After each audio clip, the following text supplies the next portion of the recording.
14ই December. আজ মহান শহীদ বুদ্ধিজীবী দিবস।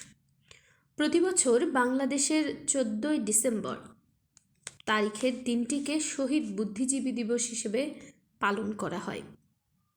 1971 সালের 10 ডিসেম্বর থেকে 14ই ডিসেম্বর পর্যন্ত সময়ে পাকিস্তানি হানাদার বাহিনী বাংলাদেশে প্রায় সব প্রথম শ্রেণীর বুদ্ধিজীবীকে হত্যা করে।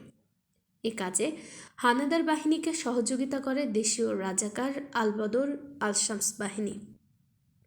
1971 সালের 14 ডিসেম্বর বাংলাদেশে স্বাধীনতা যুদ্ধের চূড়ান্ত বিজয়ের প্রাক্কালে পাকিস্তানি সেনাবাহিনী ও তাদের সঙ্গে রাজাকার আলবদর আল-শামস বাহিনী বাংলাদেশের অসংখ্য শিক্ষাবিদ, গবেষক, চিকিৎসক, প্রকৌশলী, সাংবাদিক, কবি ও সাহিত্যিকদের চোখ বেঁধে বাড়ি থেকে ধরে নিয়ে যায়। এরপর নির্যাতন শেষে হত্যা করে। বাংলাদেশের মুক্তিবাহিনীর চূড়ান্ত বিজয়ের প্রাক্কালে স্বাধীন বাংলাদেশকে মেধাশূন্য করতে পরিকল্পিতভাবে এ হত্যাযজ্ঞ সংঘটিত হয়। পরবর্তী সময়ে ঢাকার মিরপুরে, রায়ের বাজার সহ বিভিন্ন স্থানে গণকবরে তাদের মৃতদেহ পাওয়া যায়। 16ই ডিসেম্বর মুক্তিযুদ্ধে বিজয় অর্জনের পর নিকটাত্মীয়রা মিরপুর ও রাজারবাগ বধ্যভূমিতে স্বজনের মৃতদেহ শনাক্ত করেন। অনেকের দেহে আঘাতের চিহ্ন, চোখ, হাত, পা বাঁধা, কারো কারো শরীরে একাধিক গুলির চিহ্ন দেখা যায়। অনেককে ধারালো অস্ত্র দিয়ে জবাই করে হত্যা করা হয়েছিল। হত্যার পূর্বে যে তাদের নির্যাতন করা হয়েছিল সে তথ্য বের হয়ে আসে। 1972 সালে বাংলাদেশে জাতীয়ভাবে প্রকাশিত বুদ্ধিজীবী দিবসের সংকলন, পত্রিকায় প্রকাশিত সংবাদ ও আন্তর্জাতিক সংবাদ সাময়িকী নিউজ উইকের সাংবাদিক নিকোলাস টমালিনের রচিত নিবন্ধ থেকে জানা যায় যে নিহত শহীদ বুদ্ধিজীবীর সংখ্যা মোট 1070 জন।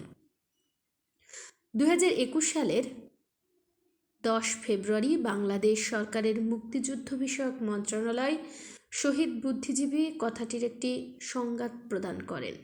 সংজ্ঞাটি অনুযায়ী 1971 সালের 25 মার্চ থেকে 31 জানুয়ারি 1972 পর্যন্ত সময়কালে যেসব বাঙালি সাহিত্যিক, দার্শনিক, বিজ্ঞানী, চিত্রশিল্পী, শিক্ষক, গবেষক, সাংবাদিক, আইনজীবী, চিকিৎসক, প্রকৌশলী, স্থপতি, ভাস্কর, সরকারি ও বেসরকারি কর্মচারী, রাজনীতিক, সমাজসেবী, সংস্কৃতিসেবী, চলচ্চিত্র, নাটক ও সঙ্গীতের সঙ্গে সংশ্লিষ্ট ব্যক্তি বুদ্ধিবৃত্তিক কর্মকাণ্ডের মাধ্যমে বাংলাদেশের অভ্যুদয়ে গুরুত্বপূর্ণ অবদান রেখেছেন এবং এর ফলে দখলদার পাকিস্তানি বাহিনী কিংবা তাদের সহযোগীদের হাতে শহীদ কিংবা ওই সময়ে চিরতরে নিখোঁজ হয়েছেন তারা শহীদ বুদ্ধিজীবী।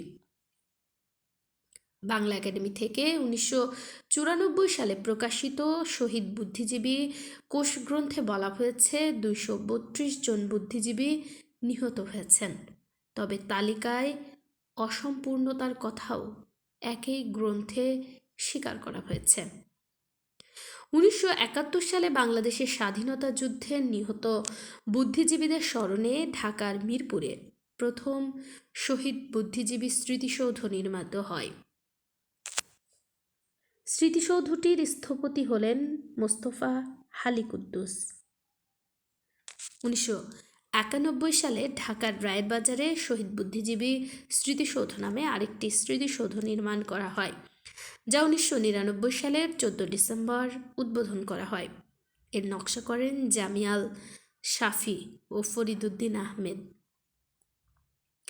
আজ শহীদ দিবসে জাতির শ্রেষ্ঠ সন্তানদের স্মরণ করছে চিন্তাসূত্র।